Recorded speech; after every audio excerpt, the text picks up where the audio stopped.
चलिए सभी को गुड इवनिंग। जितने भी स्टूडेंट मुझसे जुड़े हों, very very good evening all of you. तो आज हम बात करेंगे स्ट्रेटजी के जो मैंने रणनीति पे बात किया जाएगा। यूपीएससी की तैयारी कैसे करें। ऑलरेडी मैं पहले एक बार रणनीति पे वीडियो बना चुका हूं, मतलब बता चुका हूं आप लोगों को, और ये सेकंड पार्ट है उसका। जैसे मैंने कहा भी था आप लोगों से कि रणनीति पे क्या कैसे तैयारी करें, किस तरीके से तैयारी करें। पहले वाले वीडियो में मैंने सब बता दिया था आप लोगों को कि प्रीलिम्स में कैसे तैयारी करना है, मेंस में कैसे तैयारी करना है, इंटरव्यू की तैयारी कैसे करना है, कौन से सब्जेक्ट पढ़ने हैं, कौन सा क्या करना है, सब बताया था मैंने आप लोगों को। आप लोग जो लोग ना देखे हो प्रीवियस वीडियो जाके वहां पे देख लें। आज मैं कुछ नया बताने वाला हूं। जैसे प्रीलिम्स का, जैसे मान लीजिए 11 जून को पेपर है। 11 जून को पेपर क्या है, ऑलरेडी पेपर है आपका। तो उस पर हम लोग बात करेंगे थोड़ा सा कि कैसे प्रीलिम्स को कम समय में क्रैक किया जाए। इस पे हम लोग बात करेंगे और चीजों को धीरे धीरे हम लोग सॉर्ट आउट करने की कोशिश करेंगे। ठीक है, तो जितने लोग लेट से हैं तो जल्दी जल्दी आइए। आप लोग, टाइम हो गया बेटा, क्योंकि टाइम का बड़ा इंपॉर्टेंट है। टाइम के महत्व को समझिए, और जिसने टाइम के महत्व को समझ लिया, मतलब समय के महत्व को समझ लिया, वही जिंदगी में तरक्की भी करता है, सबको पता भी है। तो चलिए अनअकैडमी के बारे में कुछ बता देता हूँ, फिर आगे बढ़ते हैं धीरे धीरे। Latest crack UPSC CSC Hindi channel है, यूट्यूब का चैनल है, अनअकैडमी का ही चैनल है, और चैनल पे सभी का स्वागत है। ठीक है, आपको टॉप एजुकेटर मिलेंगे, क्वालिटी कंटेंट मिलेगा, ग्रेट लर्निंग एक्सपीरियंस मिलेगा, सब कुछ आपको यहाँ पे मिलेगा। इंडिया के टॉप एजुकेटर से आपको क्लास करने का मौका मिलेगा। तो crack UPSC CSC Hindi channel, latest crack it करते हैं। वो 2021 का जिसको पेपर देना हो, 11 जून का पेपर देना हो, तो एक एक जो चीज बता रहा हूं, धीरे धीरे चीजों को आप लोग ध्यान से पढ़िएगा और अपने तरीके से अपना एनालिसिस कीजिएगा। ये मेरा पर्सनल व्यू है, मैं पर्सनली तरीके से आप लोगों को बता रहा हूं कि कैसे तैयारी में करना है आपको। और भी देखिए, सब्सक्रिप्शन के बारे में थोड़ा सा बता दूं। अनअकैडमी के बारे में डेली लाइव क्लास मिलेगा। लाइव क्लास का मतलब होता है टू वे कम्युनिकेशन होता है, दोनों तरफ से होगा। आप भी कुछ कहेंगे, मैं भी कुछ कहूंगा, तो टू वे कम्युनिकेशन होगा। ठीक है, लाइव क्लास में सीधा प्रसारण चलेगा, और सीधा प्रसारण में टू वे कम्युनिकेशन होगा। स्ट्रक्चर कोर्सेज होंगे, जो कोर्स होंगे आपके स्ट्रक्चर फॉर्म में होंगे, मतलब प्रॉपर तरीके से क्लास चलेगा। अगर हिस्ट्री है तो हिस्ट्री चलेगा, ज्योग्राफी है तो ज्योग्राफी चलेगा, पॉलिटी है तो पॉलिटी, मतलब प्रॉपर तरीके से क्लास आपको देखने को यहाँ पे मिलेगा। जैसे ऑफलाइन क्लास होता था, वैसे ही ऑनलाइन तरीके से प्रॉपर क्लास देखने को मिलेगा। लाइव टेस्ट एंड क्विज मिलेगा आपको, और अनलिमिटेड एक्सेस मिलेगा। लाइव टेस्ट एंड क्विज का बेनिफिट क्या होता है कि टेस्ट और क्विज देके अपनी क्वेरी को आप लोग दूर कर सकते हैं, जो भी समस्याएं होंगी किसी भी सब्जेक्ट में। तो जिस सब्जेक्ट में जो भी, अगर मान लीजिए पकड़ कमजोर है, तो क्योंकि यूपीएससी की परीक्षा तो साल में एक बार होती है, और मान लीजिए टेस्ट देने का मौका आपको मिल रहा है, तो टेस्ट देके अपने आप को इवेल्युएट कीजिए कि वाकई में तैयारी आपकी क्या चल रही है। इसलिए टेस्ट और क्विज लगातार देते रहिए, उससे भगिए मत, क्योंकि जितना आप उससे दूर जाएंगे आपके लिए चुनौतियां और ज्यादा बढ़ती जाएगी। इसलिए टेस्ट और क्विज लगातार दीजिए, और अनलिमिटेड एक्सेस मिलेगा। अनलिमिटेड एक्सेस का मतलब ये होता है कि अगर सपोज दैट लाइव क्लास नहीं भी कर पाते हैं, तो वो जो लाइव क्लास है आपके मोबाइल में स्टोर हो जाएगा, और आप कितनी बार भी चाहे उस वीडियो को आप देख सकते हैं। अनलिमिटेड एक्सेस के साथ देख सकते हैं इसको। ठीक है, ये अनअकैडमी का ऐप है, जिसे गूगल के प्ले स्टोर से या एप्पल के प्ले स्टोर से डाउनलोड कर सकते हैं। तो जो लोग डाउनलोड ना किए हैं वो डाउनलोड कर लें। ठीक है, ये मेरे बारे में है। मैंने बीटेक कंप्यूटर साइंस से किया है, 5 ईयर का टीचिंग एक्सपीरियंस है मेरा।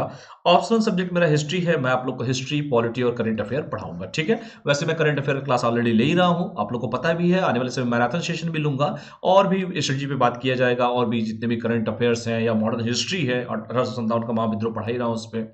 तो ये सब चीजें आपकी चलेंगी। और ये टेलीग्राम का लिंक है, टेलीग्राम के लिंक से जुड़ जाइए। जो भी इंफॉर्मेशन मुझे देना होता है इंपॉर्टेंट, वो टेलीग्राम पे मैं शेयर कर देता हूं। तो टेलीग्राम का ये मेरा मेन लिंक है। इंडिया के जितने भी टॉप 100 एजुकेटर हैं वो अनअकैडमी के प्लेटफॉर्म पे इस समय अवेलेबल है। आप किसी भी टॉप एजुकेटर से क्लास ले सकते हैं। ठीक है, access to India best educator जैसी सब्सक्रिप्शन अवे। ठीक है, और भी देखिए यूपीएससी सीएससी के सब्सक्रिप्शन के बारे में थोड़ा सा और भी देख लीजिए। सब्सक्रिप्शन में जैसे पॉलिटी गवर्नेंस एंड आईआर का सब्सक्रिप्शन है, ज्योग्राफी का सब्सक्रिप्शन है, साइंस एंड टेक्नोलॉजी का सब्सक्रिप्शन है, एनसीईआरटी है, हिस्ट्री है, ऑप्शनल कोर्स है, एनवायरमेंट एंड इकोलॉजी है, आर्ट एंड कल्चर है, करंट अफेयर है, इंडियन इकोनॉमी है, प्रैक्टिस स्ट्रेटजी है, आंसर राइटिंग कोर्स है। ये सभी के सब्सक्रिप्शन है, और किसी में भी आप क्लास ले सकते हैं। तो सब्सक्रिप्शन आपको दिया गया है, आप किसी में भी एनरोल करा के क्लास को कंटिन्यू कर सकते हैं। दो तरह के प्लान है यूपीएससी सीएससी जीएस सब्सक्रिप्शन के, एक है प्लस प्लान, दूसरा है आइकॉनिक प्लान। प्लस प्लान जो है 1 महीने का, 3 महीने का, 6 महीने का, 12 महीने का, 24 महीने का और 36 महीने का है। और जैसे मैंने कहा था कि यूपीएससी की तैयारी में आपका 1 से 1.5 साल तो ऑन एवरेज लगता भी है। वो आपके ऊपर है, आप कितना जल्दी जल्दी करते भी हैं। अगर मैं 1 ईयर की बात करूं तो 49,500 है। कोड यूज करके PG01 10% डिस्काउंट हो जाएगा। 10% डिस्काउंट के बाद आपको पे करना है 44,550 रुपए पे करना है आपको। इसमें आपको लाइव क्लास मिलेगा, टेस्ट सीरीज मिलेगा, लिमिटेड प्रैक्टिस मिलेगा, स्ट्रक्चर शेड्यूल मिलेगा। तो ये चारों चीजें मिलेंगी आपके प्लस सब्सक्रिप्शन पे। ठीक है, दूसरा सब्सक्रिप्शन आपका है आइकॉनिक का सब्सक्रिप्शन है। 1 ईयर का है, 2 ईयर का और 3 ईयर का है। 1 ईयर का 69,500 है। ये कोड है PJ01, PJ01 कोड यूज करेंगे 10% डिस्काउंट, और 10% डिस्काउंट के बाद जो चार्ज पे करना है 62,550 आपको पे करना है। इसमें क्या बेनिफिट मिलेगा, इसमें देखो प्लस वाले चारों फीचर्स तो मिलेंगे ही मिलेंगे। Live class, test series, unlimited practice, structure schedule मिलेंगे। इसके साथ ही साथ आपको पर्सनल कोच मिलेगा, डेली मेंस क्वेश्चन प्रैक्टिस मिलेगा, स्टडी प्लानर मिलेंगे, और पर्सनली आपको फीडबैक दिया जाएगा। तो ये आपको पर्सनल कोच जो मिलेगा, पर्सनल तरीके से आपको सॉल्व मतलब बताएंगे, आपको पर्सनल तरीके से आपको गाइड करेंगे। तो ये पर्सनल कोच जो मिलेंगे वो आपको आइकॉनिक में मिलेंगे, तो इसका ध्यान दीजिएगा आप लोग। वैकल्पिक विषय के बारे में थोड़ा सा बात कर लेते हैं, 1 मिनट रुक जाओ बेटा। वैकल्पिक विषय बहुत इंपॉर्टेंट है, क्योंकि वैकल्पिक विषय जो है, विषय का चयन अपने आप में एक अनुभूति है, क्योंकि विषयों में जिस पे पकड़ हो वही वैकल्पिक विषय आप लोग लीजिएगा। ये सब बता चुका हूं, इसके बारे में मैं आपको एक वीडियो बना दूंगा, बताऊंगा, उसमें भी डिस्कशन कर लिया जाएगा। और मेरा कहना है कि किसी के कहने पे नहीं वैकल्पिक विषय, आप खुद अपनी स्वेच्छा से देखिए कि किस पे आपकी पकड़ है, जिसमें आपकी पकड़ हो वही वैकल्पिक विषय आप लोग लीजिए। ये 1 महीने का भी है, 6 महीने का, 12 महीने का, 24 महीने का और 36 महीने का है। 1 ईयर का फी है 27,500। कोड यूज करिए PJ01, 10% डिस्काउंट, और 10% डिस्काउंट के बाद जो पे करना है 24,750 आपको पे करना है। ठीक है, आपको पता है कि अनअकैडमी कॉम्बैट चालू किया है। Combat all over India level पे है ये कॉम्बैट, और ऑल ओवर इंडिया लेवल के जितने बच्चे हैं, अधिक से अधिक बच्चे इस कॉम्बैट में पार्टिसिपेट कीजिए। मैं बार बार कहता हूं कि कोई भी परीक्षा, दुनिया की कोई भी परीक्षा की आप तैयारी करते हैं, उसकी एक ही रणनीति है कि अधिक से अधिक टेस्ट में अपीयर होइए, और अनअकैडमी वो प्लेटफॉर्म दे रहा है, इंडिया के टॉप एजुकेटर द्वारा ये पेपर बनाया गया है। इस पेपर में सभी लोग आइए, सभी लोग पार्टिसिपेट कीजिए, और उस पेपर को देखिए, पेपर तरीके कैसे बने, किस तरीके से यूपीएससी क्वेश्चंस पूछ रहा है, उस क्वेश्चन को अपने तरीके से सॉल्व करने की कोशिश कीजिए, क्योंकि आपको पता है कि 55% या 60% पे आपका प्रीलिम्स हो जाता है, सबको पता है ये बात। लेकिन फिर भी वो भी निकालना बहुत कठिन है, एक चुनौती है, क्योंकि सीसेट भी है, 30% उसको भी क्वालिफाई करना होता है। इसलिए अनअकैडमी वो प्लेटफॉर्म दे रहा है। 31 तारीख को देखिए ये कॉम्बैट होगा, 11 बजे दिन में होगा, और रजिस्ट्रेशन करेंगे तो इसमें कोड पूछेगा, तो PJ01 कोड यूज कर सकते हैं। ये ऑल ओवर इंडिया लेवल पे आपकी रैंकिंग डिसाइड की जाएगी, और तो और ये है फ्री में टेस्ट है, कोई चार्जेज नहीं लिए जाएंगे आपसे। ठीक है, और हर अल्टरनेट संडे को होता है, इसका थोड़ा सा बता देता हूं आपको, देख लीजिए। ये 45 मिनट का टेस्ट है, 60 क्वेश्चंस होंगे, 13 कॉम्बैट होंगे, 6 सेक्शन होगा, रिलेटिव स्कोरिंग होगी, हर अल्टरनेट संडे को आपका टेस्ट होगा। ठीक है, हर अल्टरनेट संडे को आपका टेस्ट होगा, तो इसको ध्यान दीजिएगा। तो 3 जनवरी को हुआ था, फिर 10 को नहीं हुआ था, 3 जनवरी को टेस्ट हुआ था फिर आपका, और आपका please wait, please 1 minute wait कर लीजिए आप लोग, प्लीज 1 मिनट वेट करो बेटा।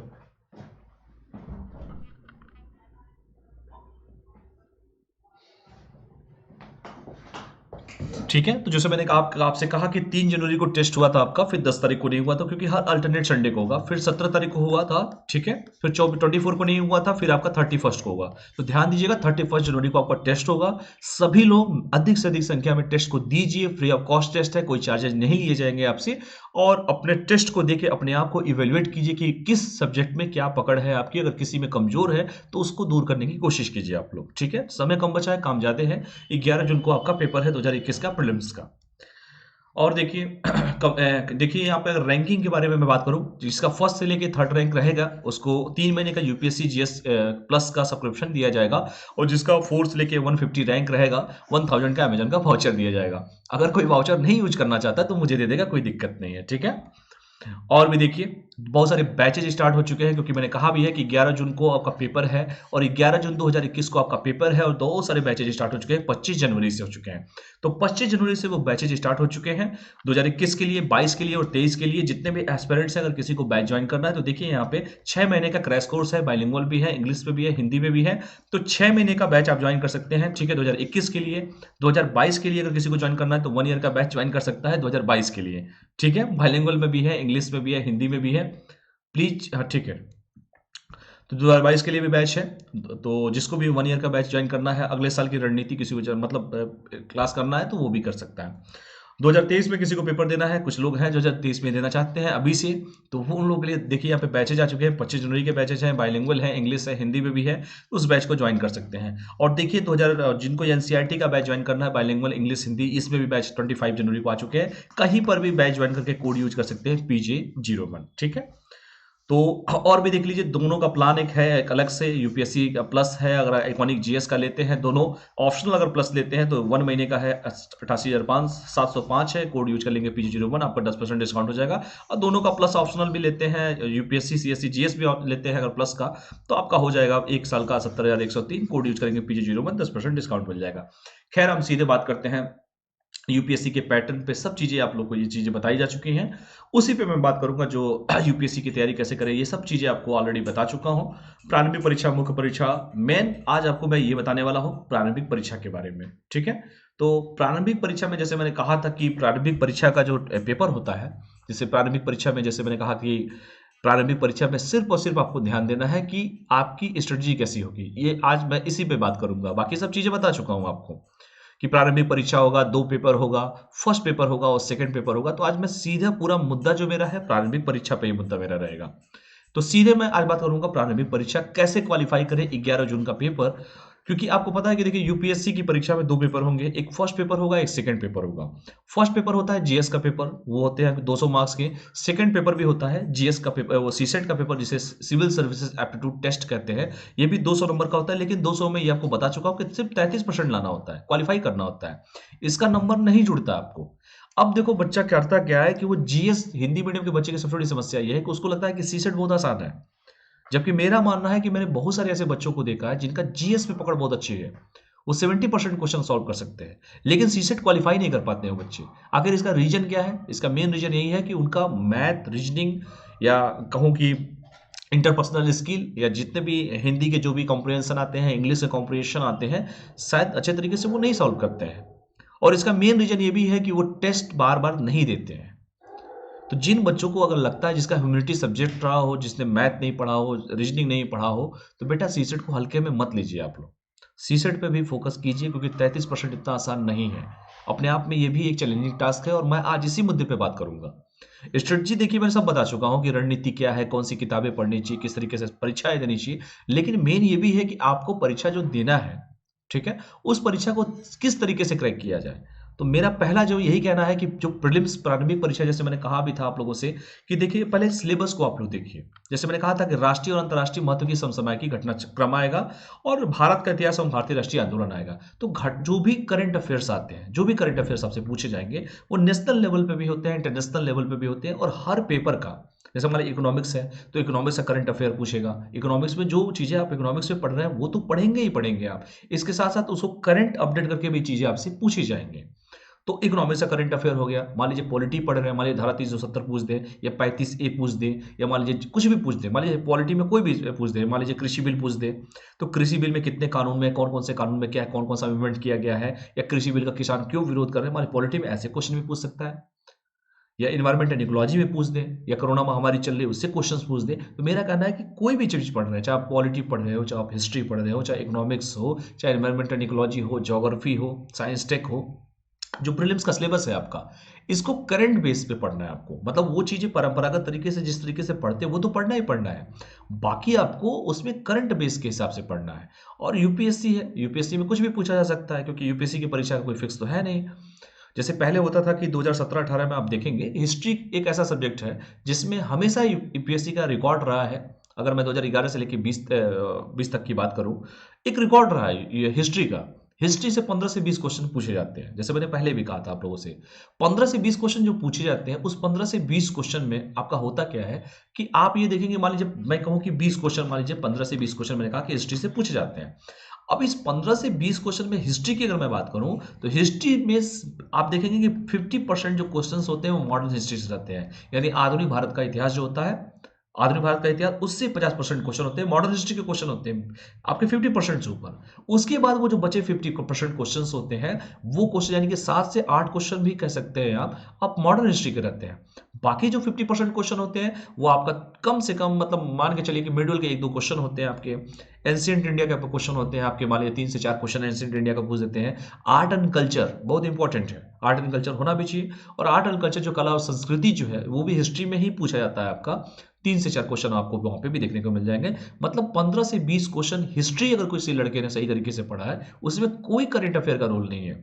आपके एक बार हिस्ट्री में पढ़ लिया, जो पढ़ा है वही बार बार रिकॉल करना है आपको। तो कम समय में मैंने बता भी चुका हूं कि कौन कौन सी किताबें, सब बता चुका हूं आप लोगों को। तो हिस्ट्री पे पकड़ बना के रखिए आप लोग, क्योंकि हिस्ट्री मान लीजिए करंट अफेयर आप पढ़ते भी हैं, क्योंकि करंट अफेयर का कोई फिक्स नहीं है कहां से कैसे क्वेश्चंस पूछे जाएंगे। लेकिन हिस्ट्री जो है ना, हिस्ट्री पे आप पकड़ बना के रखिए। हिस्ट्री इतिहास का जो सब्जेक्ट है उसमें 15 से 20 क्वेश्चन होते हैं, उसमें आराम से आप 70% क्वेश्चन सॉल्व कर सकते हैं। हाँ, 2-3 क्वेश्चन ऐसे होते हैं 15-20 क्वेश्चन में कि बच्चा थोड़ा टेक्निकल बनाया जाता है, कि सभी बच्चे सॉल्व को नहीं कर पाते हैं। उसके बाद मैं जैसे अगर बात करूं इन्वायरमेंट एंड इकोलॉजी, ठीक है, 1 मिनट रुक जाइए आप लोग, शाम का समय है तो थोड़ा चाय पे चर्चा हो जाए, ठीक है। तो प्लीज वेट, कोई किसी को डाउट हो तो क्वेश्चन करे तब तक। तो जैसे मैंने कहा हिस्ट्री का क्वेश्चन है, 15 से 20 क्वेश्चन हिस्ट्री के पूछे जाते हैं। हिस्ट्री के जो क्वेश्चन पूछे जाते हैं एकदम मैंने कहा कि फिक्स है, 50% आपका मॉडर्न हिस्ट्री का होता है। बाकी जो क्वेश्चन पूछे जाते हैं वो पूछे जाते हैं आपके आपके एंशिएंट इंडिया से पूछे जाएंगे, मेडिवल इंडिया से पूछे जाएंगे, आपके आर्ट एंड कल्चर से क्वेश्चंस पूछे जाएंगे। तो इन चीजों का जब जरूर ध्यान दीजिएगा आप लोग, ठीक है। तो पहला फोकस करना आपको हिस्ट्री पे करना है। दूसरा फोकस करना है कि पॉलिटी का जो सब्जेक्ट है, राज्य व्यवस्था जिसे करते हैं, भारतीय राज्य व्यवस्था जो है आपका, उसमें क्या है कि आपको राज्य व्यवस्था की जो जो चीजें पढ़नी है वो तो पढ़नी ही पढ़नी है। जैसे मान लीजिए लोकसभा है या राज्यसभा है, विधानसभा, विधान परिषद, राष्ट्रपति, राज्यपाल, ये सब चीजें पढ़नी है। जो परंपरागत चीजें वो तो पढ़नी ही पढ़नी है आपको। उसके साथ ही साथ जो करंट अपडेट है, जैसे मैंने कहा कृषि बिल मान लीजिए पूछे, या मान लीजिए धारा 370 पे ही क्वेश्चन पूछ दे, या 35A क्या है ये पूछ दे। मतलब करंट अपडेट के साथ पॉलिटी पढ़ना है आपको। पॉलिटी का भी इतिहास मैं कहूँ कि 2018 में एक बार 30 से 32 क्वेश्चन पॉलिटी से पूछ दिया गया था। और अगर ऑन एवरेज की मैं बात करूं पॉलिटी में सिर्फ, तो पॉलिटी का जो क्वेश्चन होता है बेटा, इसमें पॉलिटी का जो क्वेश्चन है कम से कम मान के चलिए 10 से 15 क्वेश्चन आपको पॉलिटी को देखने को आपको मिल जाएगा, राज्य व्यवस्था से क्वेश्चन मिल जाएंगे आपको। तो आपको करना क्या है कि सबसे पहला काम है सिलेबस देखिए, सिलेबस में क्या क्या पूछ रहा है। दूसरा काम क्या करना है, हिस्ट्री का। हिस्ट्री पे पकड़ इंपॉर्टेंट है, क्योंकि हिस्ट्री जो पढ़े हैं वही पूछेगा आपसे, उसके सिवा कुछ नहीं पूछेगा। 15 से 20 क्वेश्चन है मॉडर्न हिस्ट्री पे। मैं बार बार कह रहा हूं कि 1885 से लेके 1947 तक का पेपर प्रीवियस ईयर का देखिए आप लोग। उसमें से आप देखेंगे सबसे ज्यादा क्वेश्चन बीच के ही दौर का पूछा गया है। और खास करके मैं जब गांधी जी की एंट्री होती है 9 जनवरी 1915, मतलब गांधी जी जब आते हैं, उसके बाद के सारे क्वेश्चन आप देखेंगे 4-5 क्वेश्चन तो वहीं से मिल जाएंगे। मतलब 15 से लेके आप, अगर मैं 8-9 क्वेश्चन कहूँ, अगर मैं हिस्ट्री का, मॉडर्न हिस्ट्री का 50% में, मतलब 15-20 क्वेश्चन में 50%, मतलब 8-9 क्वेश्चन 7 क्वेश्चन जो भी है, ऑन एवरेज की मैं बात कर रहा हूं, तो आप देखेंगे कम से कम आपका जो क्वेश्चन है गांधी जी 1915 से लेकर 47 के बीच में 4-5-6 क्वेश्चन मिलेंगे आपको, ठीक है।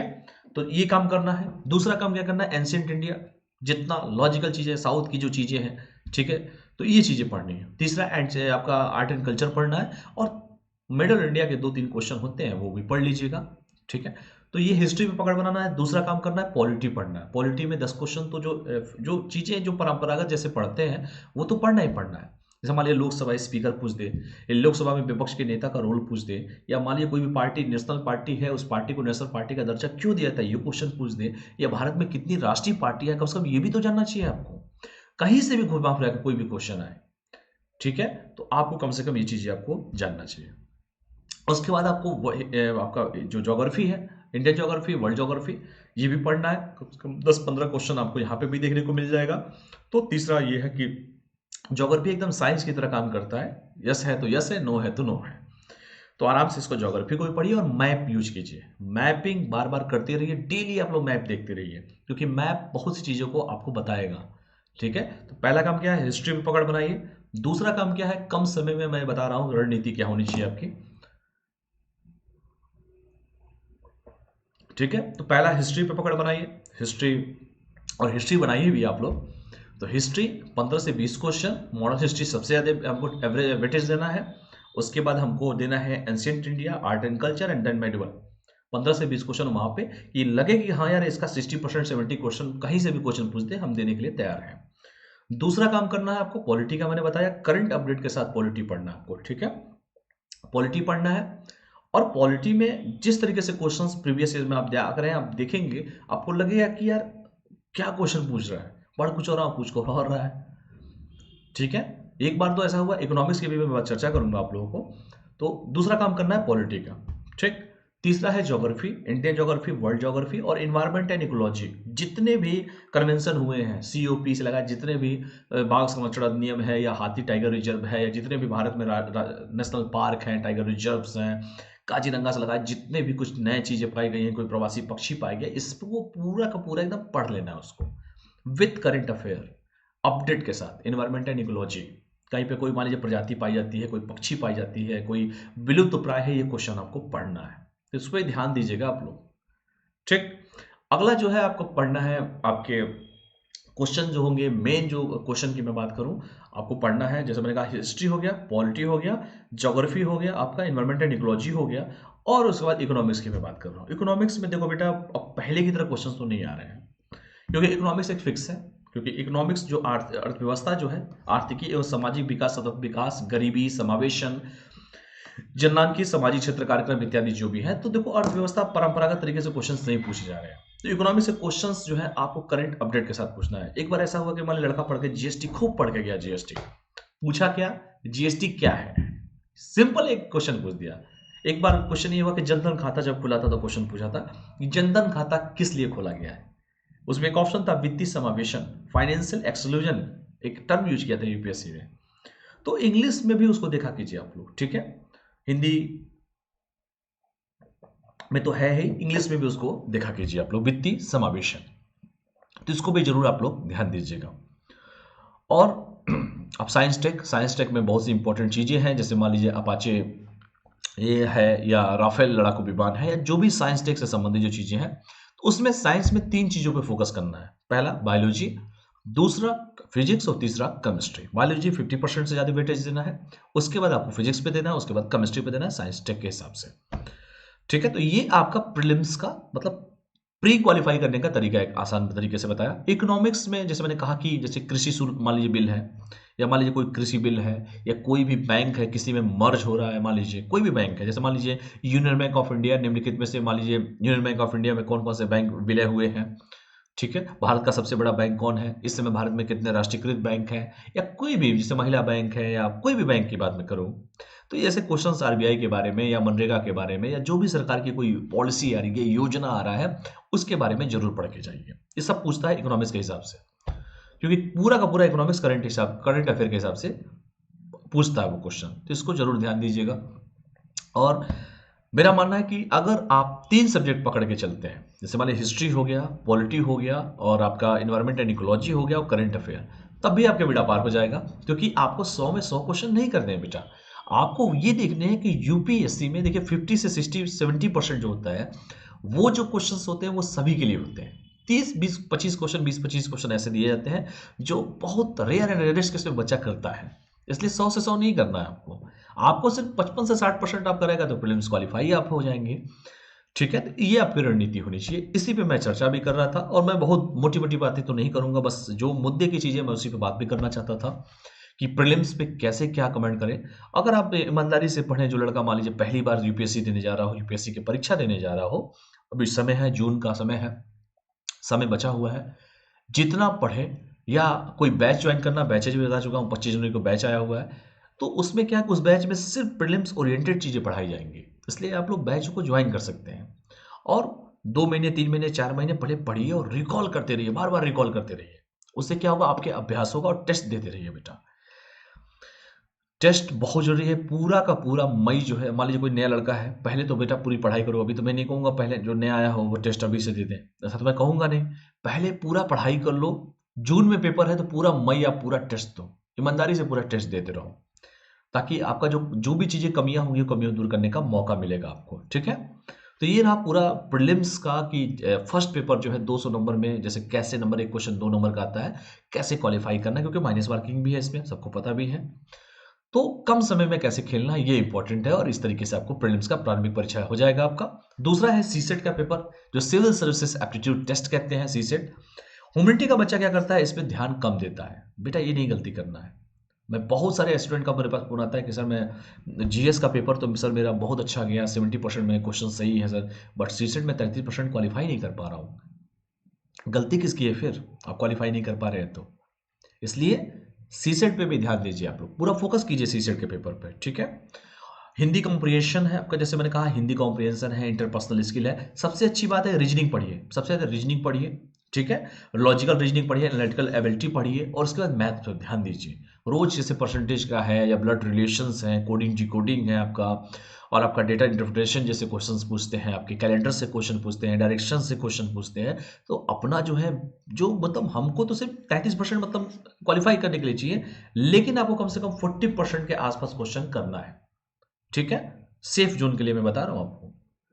तो 40% करना है क्वेश्चन, तो वो कैसे करेंगे, तो मैंने कहा ना कि मैथ रोज एकदम, जैसे मान लीजिए इंटरेस्ट का क्वेश्चंस है, या सीआई का क्वेश्चंस है, चक्रवृद्धि ब्याज कंपाउंड इंटरेस्ट का क्वेश्चन हो, या कैलेंडर का क्वेश्चन हो, ब्लड रिलेशन के क्वेश्चन हो, डायरेक्शन के क्वेश्चन हो, तो ये सब क्वेश्चनों पे आपको पूरा पकड़ बनाना है, पूरा आपको अच्छे तरीके से पकड़ बनाना है आपको। तो उस पर आप मेहनत कीजिए, अच्छे तरीके से मेहनत कीजिए उस पर, ठीक है। और रोज टेस्ट देते रहिए। सी सेट जो लड़का ह्यूमैनिटी सब्जेक्ट का हो, डेली टेस्ट दो बेटा, अधिक से अधिक टेस्ट दोगे तभी आपका बेड़ा पार लगने वाला है। इसलिए टेस्ट देते रहिए आप सभी के सभी, ठीक है। टेस्ट देंगे तभी कुछ होने वाला है, आप लोग का सभी लोग जानते भी इस बात को। इसलिए टेस्ट देते रहिए। और जैसे मैंने कहा कि आप देखेंगे सबसे ज्यादा क्वेश्चंस रीजनिंग से क्वेश्चंस होते हैं, और उसको हल्के में नहीं लेना है, टेस्ट देते रहिए आप। मैं बार बार यही बात कह रहा हूँ, टेस्ट के लिए फोकस कर रहा हूँ, टेस्ट पे 30-40-45% जो लाना है उसके लिए टेस्ट सबसे इंपॉर्टेंट है। तो अभी समय बचा हुआ है, बहुत सारे बैचेज आए हैं, बैच को ज्वाइन कर सकते हैं। और मैं आशा करता हूं कि आप लोगों को चीज़ें अच्छे से समझ में आई भी होंगी। और बेसिक देखिए, जो भी मैथ पूछा जाएगा 10th लेवल का पूछा जाएगा यार, इतना लंबा चौड़ा मैथ नहीं पूछता है वो।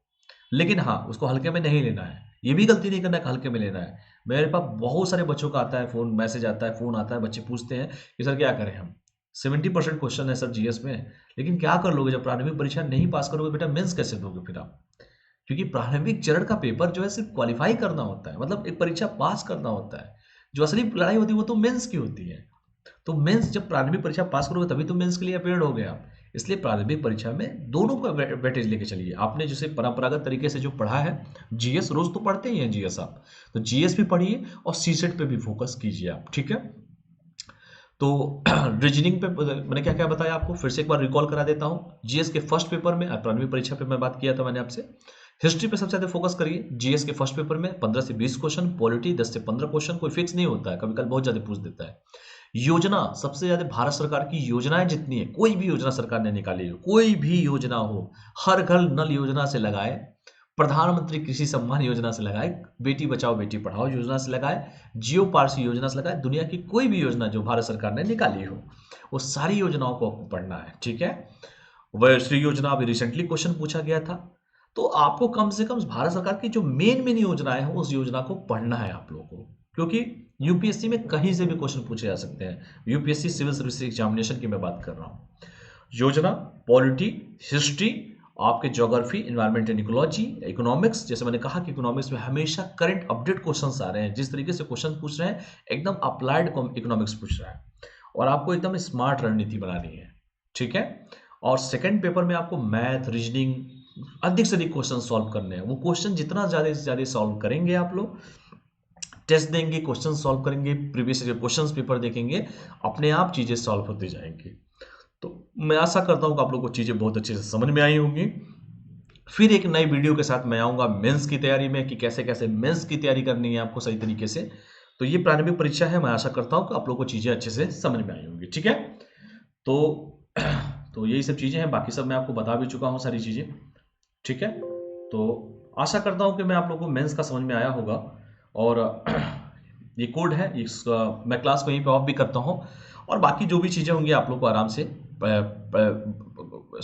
डिस्कशन किया जाएगा। आपके मेंस में डिस्कशन करूंगा, प्रीलिम्स का जब मैंने कर दिया है। ये कोड है PJ01, इस कोड का यूज करके अपने सब्सक्रिप्शन पे 10% बचा भी सकते हैं, ठीक है। ये टेलीग्राम का लिंक है, इस टेलीग्राम के लिंक से सभी लोग जुड़ जाइएगा। जो भी इन्फॉर्मेशन मुझे देना होता है, इंपॉर्टेंट इन्फॉर्मेशन इसी में देता हूँ। थैंक्स फॉर वॉचिंग, और मुझे आशा करता हूँ कि आप लोग को चीज़ें बहुत अच्छे से समझ में आई होंगी। और फिर मैं आऊँगा एक नया स्ट्रेटजी के साथ, कि कैसे आपको मेंस की तैयारी करना है, कौन सा ऑप्शनल लेना है, इस पर भी मैं आपको बताऊंगा। तो आज प्रीलिम्स के हिसाब से मैंने बताया, कम समय में ज़्यादा इन्फॉर्मेशन मैंने दे दिया, क्योंकि समय बड़ा बहुमूल्य है आप लोग का, बहुत इंपॉर्टेंट है, ठीक है। तो थैंक्स फॉर वॉचिंग, और क्लास को यहीं पे मैं ऑफ करता हूँ। तब तक पढ़ाई करते रहिए सभी लोग, स्वस्थ रहिए, मस्त रहिए, पढ़ते रहिए। बहुत बहुत धन्यवाद, thank you all of you. तो क्लास को यहीं पे ऑफ किया